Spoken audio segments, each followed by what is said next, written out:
नमस्कार बालमित्रांनो, आज मी तुम्हाला ह्या 108 गोष्टींच्या मालेमधली जी गोष्ट सांगणार आहे ती गोष्ट आहे भारतरत्न डॉक्टर बाबासाहेब आंबेडकर यांच्या शिक्षण काळातली. कुठलाही माणूस हा शिक्षणाने मोठा होतो आणि त्याचं एक अतिशय चांगलं उदाहरण म्हणजे बाबासाहेब आहेत.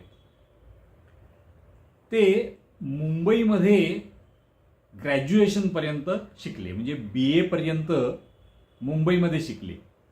आणि आता पुढं काय करायचं, तर पुढच्या शिक्षणासाठी आपण अमेरिकेत जायचं असं त्यांनी ठरवलं. आता अमेरिकेत जायचं तर खूप खर्चाची गोष्ट होती. खर्च कसा काय करणार, म्हणून मग सयाजीराव गायकवाड जे बडोद्याचे राजे, त्यांनी बाबासाहेबांना म्हणजे भीमरावांना स्कॉलरशिप दिली आणि ती स्कॉलरशिप घेऊन बाबासाहेब अमेरिकेत गेले. तर स्कॉलरशिपमध्ये सगळा खर्च भागवायचा होता. स्कॉलरशिप व्यतिरिक्त कुठलेही पैसे मिळतील खर्चाला अशी शक्यता नव्हती. त्यामुळे मग त्यांनी खाण्यावरचा खर्च कमी केला आणि अधिकाधिक पुस्तकं खरेदी केली. रोज जवळजवळ 18 तास त्यांनी अभ्यास केला. विचार करा, आपण किती अभ्यास करतो आणि बाबासाहेब किती अभ्यास करत होते. जवळजवळ 18 तास रोज अभ्यास करून त्यांनी पहिल्यांदा MA पूर्ण केलं. तो विषय काय होता त्यांचा, प्राचीन भारतातील व्यापार. बघा, म्हणजे त्यांचे सर्व विषय हे भारताशीच संबंधित होते, भारत देशाशी संबंधित होते. त्यातून त्यांनी MA पूर्ण केलं आणि मग PhDचा प्रबंध देखील त्यांनी सादर केला. त्याचा विषय काय होता, भारताच्या राष्ट्रीय नफ्याचा वाटा. म्हणजे इंग्रज भारतात राज्य करत होते, मग भारतामध्ये जे काही सगळे व्यवहार होत होते त्या सगळ्या व्यवहारातून नफा किती उत्पन्न होत होता. जेव्हा राज्य हे कल्याणकारी असतं तेव्हा ते तोट्यामध्ये असतं आणि ब्रिटिशांच्यासारखं राज्य जे असतं ते तोट्यात नसतं, कधी ते नफ्यात असतं. कारण त्यांना ह्या देशावर राज्य करायचं असतं आणि नफा घेऊन इंग्लंडला जायचा असतो. त्यामुळे ते नफ्यातलं राज्य होतं. तर नफा मिळतो किती आणि त्यातला किती वाटा हा भारताच्या विकासासाठी खर्च केला जातो आणि किती वाटा हा इंग्लंडला नेला जातो, याचा अभ्यास त्यांनी केला आणि तो प्रबंध सादर केला. आणि असा विषय घेतल्यामुळे त्यांना थोडा त्रास देखील झाला, कारण कुठल्याला असं आवडतं की युरोपियन राष्ट्र भारताची पिळवणूक करतायत, हे सिद्ध करणारा प्रबंध कुणाला आवडेल.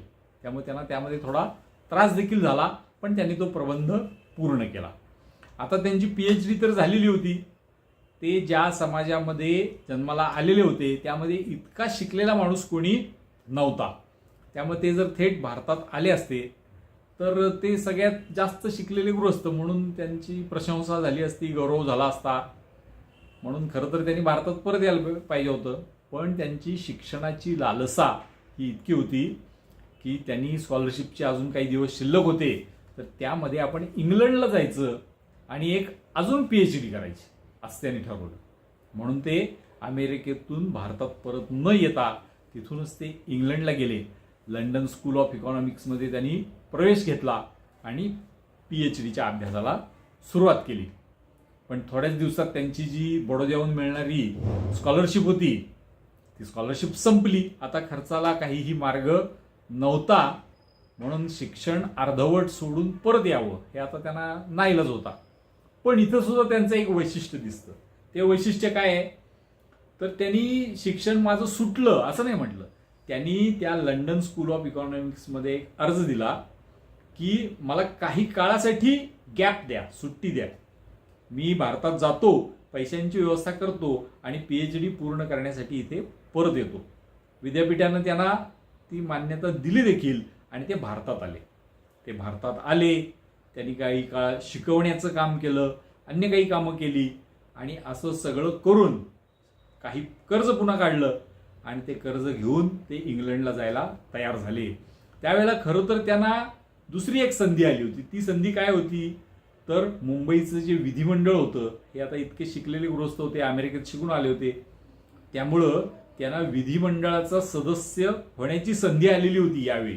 पण त्यांनी ठरवलं की विधिमंडळाचा सदस्य आपल्याला नंतर होता येईल, आत्ता आपली जी अर्धवट राहिलेली दुसरी PhD आहे ती आपण पूर्ण करायची.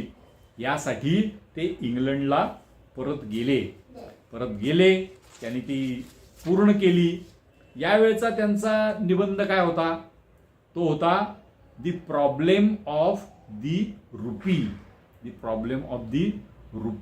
म्हणजे भारताच्या रुपयाचं काय होतंय, पाऊंड आणि भारताचा रुपया यांचा विनिमय दर काय आहे, तो भारतावर कसा अन्याय करणारा आहे, हे सांगणारा प्रबंध त्यांनी सादर केला. म्हणजे इंग्लंडमध्ये जाऊन इंग्रज आपल्यावर कसा अन्याय करतायत, आपल्या रुपयाची किंमत कशी कृत्रिमरित्या कमी ठेवतायत, हे त्यांनी सिद्ध केलं आणि ते नंतर पुस्तक रूपाने प्रकाशित झालं. याला म्हणतात ज्ञान लालसा. ज्ञान मिळवण्याची पराकाष्ठा करायची, जितकं शक्य आहे तितकं अधिकाधिक ज्ञान शिक्षण घ्यायचं, हा आदर्श बाबासाहेबांनी आपल्या समोर ठेवलेला आहे. त्यामुळे आपण आता एकदा त्यांचा जय जयकार करू. आणि माझी तुम्हाला विनंती आहे की ह्या ज्या कथा आहेत 108 गोष्टींच्या मालेमधल्या, त्या सर्वांपर्यंत पोहोचण्यासाठी तुम्ही याला लाईक करा, शेअर करा, काही ना काही कॉमेंट करा, मला काही सूचना द्या. त्यामुळे ही गोष्ट अधिकाधिक लोकांपर्यंत, अधिकाधिक मुलांपर्यंत पोचेल. भारतरत्न डॉक्टर बाबासाहेब आंबेडकरांचा विजय असो. भारत माता की जय.